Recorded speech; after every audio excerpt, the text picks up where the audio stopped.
mitigating supply chain risk with a multi-carrier strategy. Joining us today to speak about that, Coby Nilsson, CEO of Enveyo. Coby, good to see you, welcome. Thanks, Russell.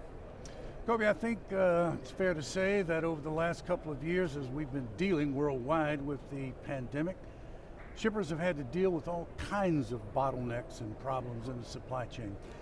Walk us through, if you would, some of the things that they've had to do to be able to deal with that. What do you say? Well, I think it's a great question. What happened is a lot of shippers were caught without a contingency plan, right? And the pandemic actually exposed that.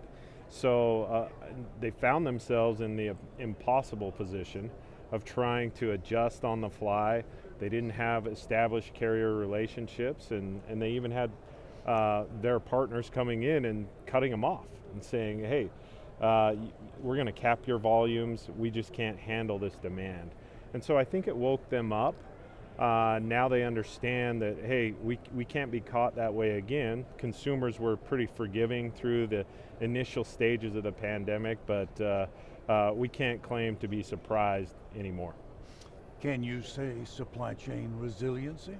A lot of them, quite frankly, realized that they did not have that kind of thing. They were not able to manage the risk that they were facing. So what then do they need to do to be able to deal with that going forward?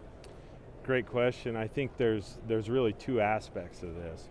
First, technology, and second is those relationships that I talked about. So the carrier agreements are really designed toward loyalty, right, and volume with a single carrier.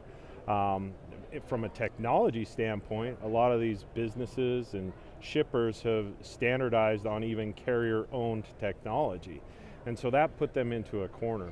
So the first thing you need to address is the technology side, because the relationships don't matter if you can't pivot, if you can't adjust and add an alternative carrier. So clearly we've got to diversify our supply chains. Correct. Well, let's drill down into that. Let's just talk about that a little bit more. If I was to be a potential client of yours, you're going to tell me, listen, you've got to diversify. This is what you need to do. Well, walk me through that. What do I need to do?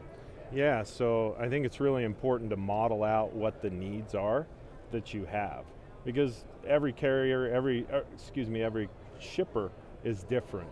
Their products, their end customers reside in different locations. So you want to model that out before you actually make those investments, whether that's expansion, whether it's adding a regional carrier, and then you also have to contemplate that moving volume may cost you as well because of those loyalty-based agreements I referenced earlier.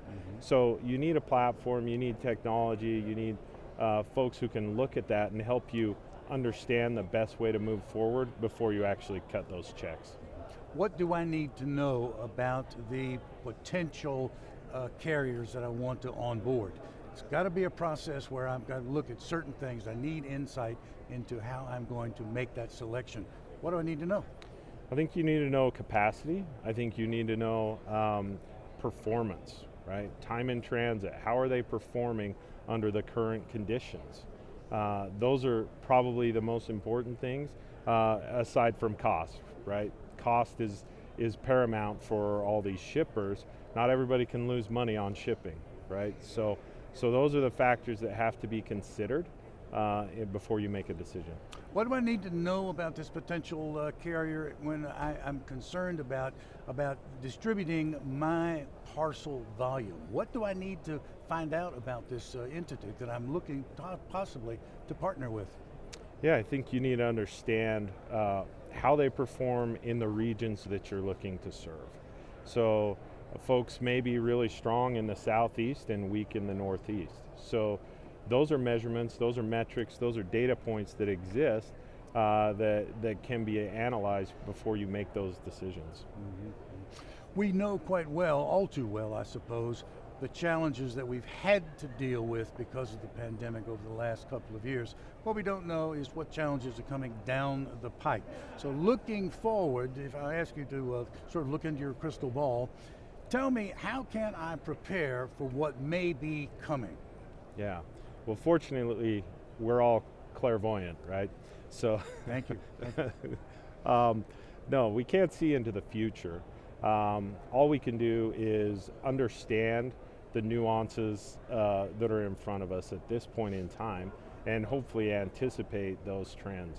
So we need visibility, and more importantly, we need to establish an infrastructure, a technology infrastructure that is agile enough to pivot at the points that those unforeseen changes and challenges arise. Final question to you, Coby. I want to talk about Enveyo itself and what it is doing to help its customers deal with the challenges that we've been talking about managing risk and being prepared for what may be coming down the way. What's going on? Great question. So at Inveo, really the problems that we're helping our customers solve, first understanding what is going on, the visibility side, modeling out solutions or opportunities so that they can make informed decisions before they actually cut those checks, as I said before. And then finally, that technical agility that's required to be able to pivot.